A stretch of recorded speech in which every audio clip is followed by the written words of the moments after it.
Twitter के पूर्व CEO Jack Dorsey इस समय भारत को लेकर दिए गए एक बयान की वजह से काफी चर्चा में हैं। जैक डॉर्सी ने एक वीडियो इंटरव्यू में दावा किया है कि उनकी कंपनी के पास भारत से कई रिक्वेस्ट आई थी, जिसमें किसान आंदोलन को कवर करने वाले अकाउंट्स को ब्लॉक करने को कहा गया था। साथ ही उन अकाउंट्स को भी बंद करने के लिए रिक्वेस्ट आई थी जो आंदोलन के लिए सरकार का विरोध कर रहे थे। हालांकि भारत सरकार ने भी डॉर्सी के इन आरोपों का पलटवार किया है, लेकिन उससे पहले जान लीजिए कि पूरा मामला क्या है।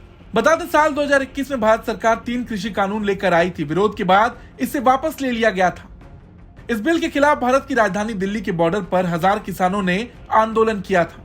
इसी मुद्दे पर डॉर्सी का कहना है कि सरकार ने प्लेटफॉर्म पर कई अकाउंट्स को बैन करने के लिए कहा था, जिसे उन्होंने इनकार कर दिया। इसके बाद सरकार ने नए आईटी नियमों का ऐलान कर दिया।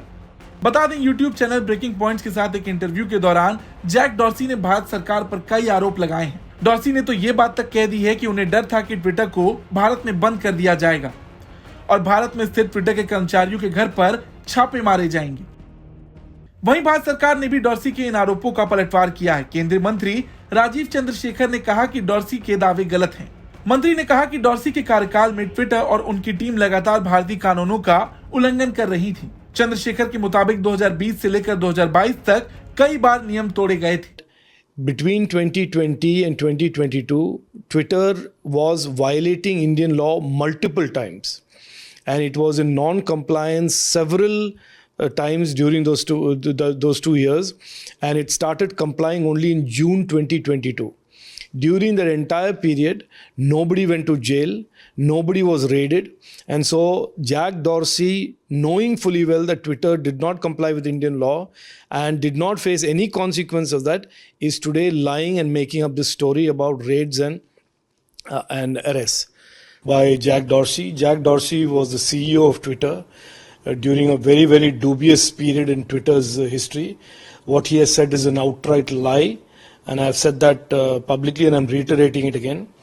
Twitter is a company that believed that it was not necessary for it to comply with Indian law.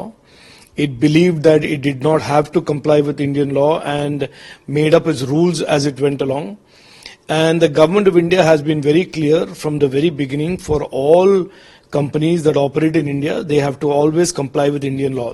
बता दें, डॉर्सी ने तो भारत की तुलना तुर्की तक से कर दी और बताया कि तुर्की में भी इसी तरह की समस्या का सामना करना पड़ता है। उन्होंने कहा कि तुर्की सरकार ने भी तुर्की में ट्विटर को बंद करने की धमकी दी थी, जो अक्सर सरकार के साथ अदालती लड़ाई में उलझा रहता था।